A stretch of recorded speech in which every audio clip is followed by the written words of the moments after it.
आणि लोकांमध्ये जाऊन एक हिंमत येते. जेव्हा ज्या गावात मी गेली त्या सगळ्या गावांमध्ये सांगितलं की ताई आम्ही 3-4 महिने आधीच ठरवलं की बीजेपीच्या विरोधात मतदान करायचं.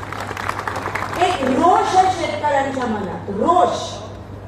कारण का त्यांना झळ पोचली आहे. आपल्या देशात तर तो देशाचा कणा आहे तर देशच राहणार नाही.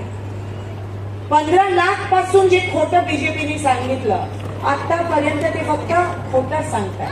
म्हणजे त्यांना मला असं खरंच वाटतं की किती निगडलाट असतील की ते एवढं खोटं लोकांसमोर उभे होऊन कसं सांगू शकतात. 15 लाखाचं पहिलं खोटं होतं. दुसरं खोटं होतं 2 लाख 2 कोटी मुलांना नोकरी मिळणार आहे. तिसरं खोटं होतं की महागाई कमी होणार आहे. 300 रुपयाचं सिलेंडर 1200 रुपये झालं. 2 कोटी मुलांना नोकरी मिळणार होती. 2 कोटी सोडा 2 मुलांना पण सोलापुरात नोकरी. उलट असलेली मुलं नोकरीला असलेली मुलं बेरोजगार झाली ह्यांच्या खासगीकरणाच्या नाटकामुळे. एक दिवशीय महाराष्ट्रात देखील गुजरातला चालू आहे. हॉस्पिटलमध्ये बेडशीटचं पण टेंडर उचललं.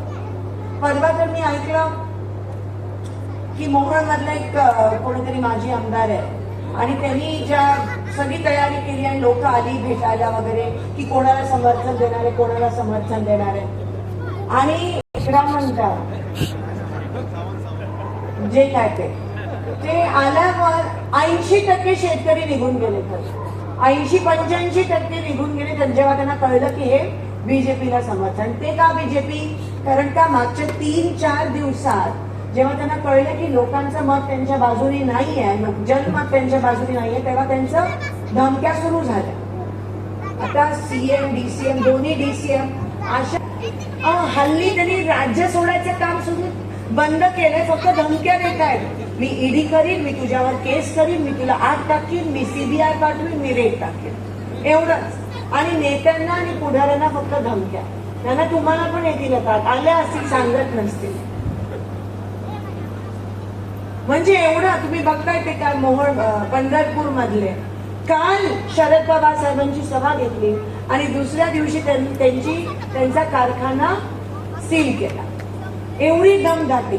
म्हणजे हे ना लोकशाहीत विश्वासच राहिला नाही. आणि जेव्हा त्यांच्या बाजूनी होत नाही मतदान किंवा त्यांच्या बाजूनी लोकांचं मत नसतं तेव्हा यांची अहंकार आणि गुर्मी आणि हवा एवढी डोक्यात जाते की त्या अशा गोष्टी करायला लागतात. आणि म्हणून ही निवडणूक आपल्या सगळ्यांसाठी महत्वाची आहे. ही निवडणूक राहिलीच नाहीये. ही ऍक्च्युली चळवळ राहायला लागली आहे.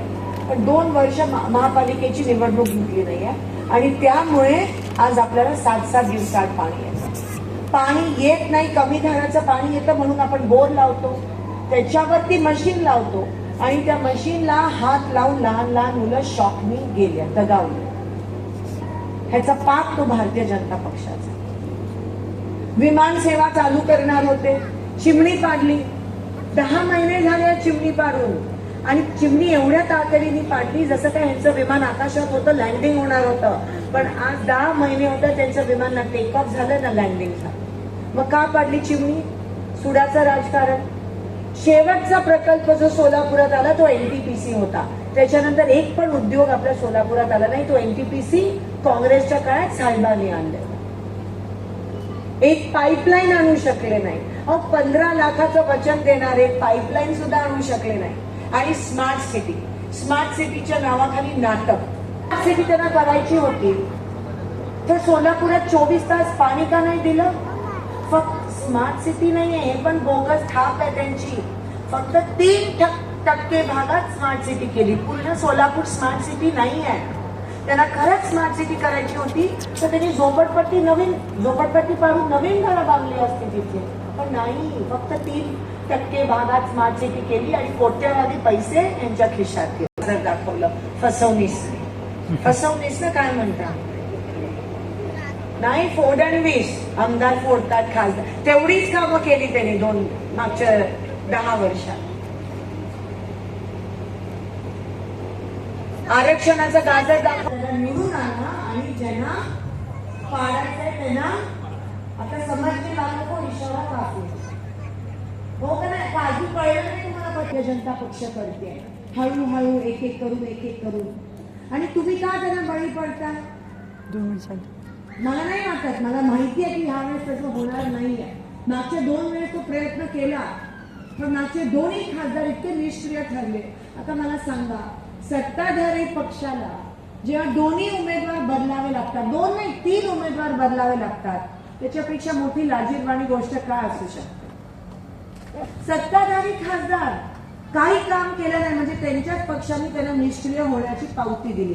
केवढं काय करू शकले असते सोलापूरसाठी? सत्ता होती, पंतप्रधान होते, मजा घेतली आणि सत्तेत आले, बस. पण आता जेव्हा तुम्हाला गरज आहे ते तुमच्या सोबत उभे राहिले नाही. जर खरंच ना या भाजपाची झळ पोचली असेल, तुम्ही भाजपला मतदान करणार नाही. ज्याला महागाईची झळ पोचली आहे तो भाजपला मतदान करणार नाही. का त्यांचा अपमान केला? काल ठाकरे साहेब बरोबर बोलले त्यांना की या आज त्यांची पुण्यात काहीतरी सभा होती, का नाही तुळजाभवानीच्या नावाने जयघोष करत?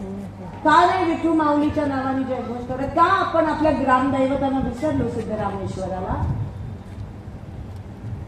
आपण तुळजाभवानी, माझा फॉर्म तुळजाईच्या पायथ्यात ठेवून मग इलेक्शनला सुरुवात केली.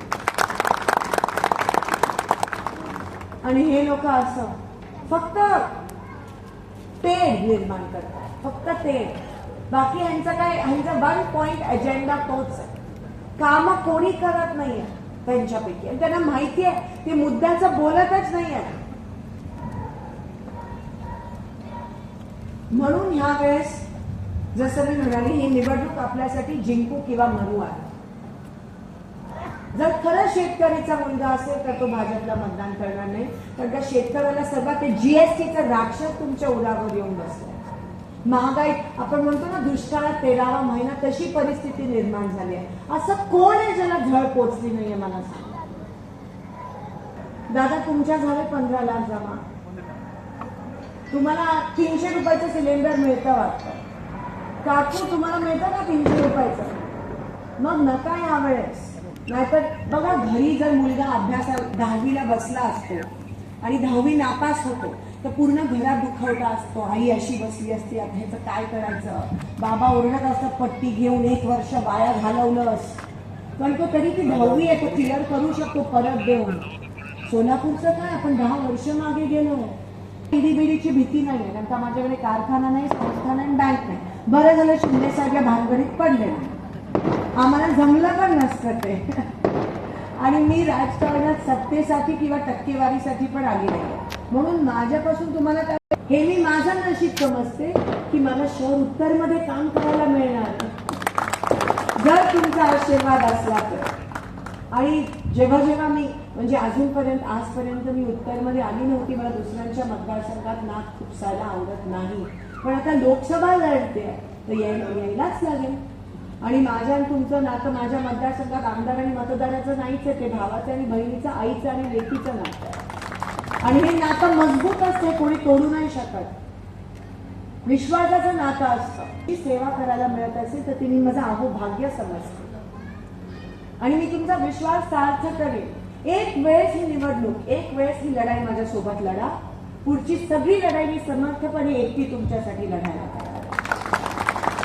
निवडणूक जरी माझी असली तरी विजय तुमचा झाला पाहिजे. विषय जाईल, पहिला आवाज जो लोकसभेत जाईल तो IT पार्क आणि युवकांसाठी जाईल. पुढच्या विकासाच्या वाटेवर आणण्याची आपली प्रत्येकाची जबाबदारी आहे.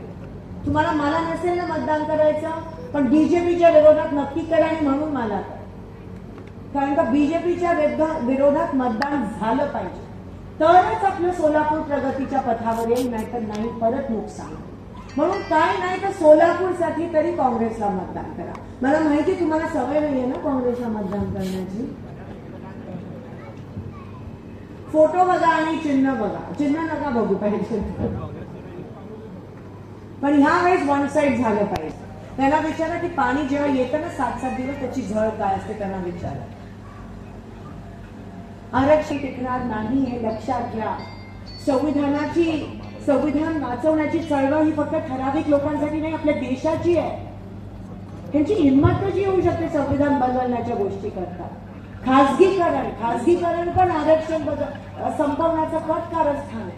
हळूहळू बीजेपी ते करते आणि त्यांचा कोणता तरी आता एक उमेदवार ज्यांनी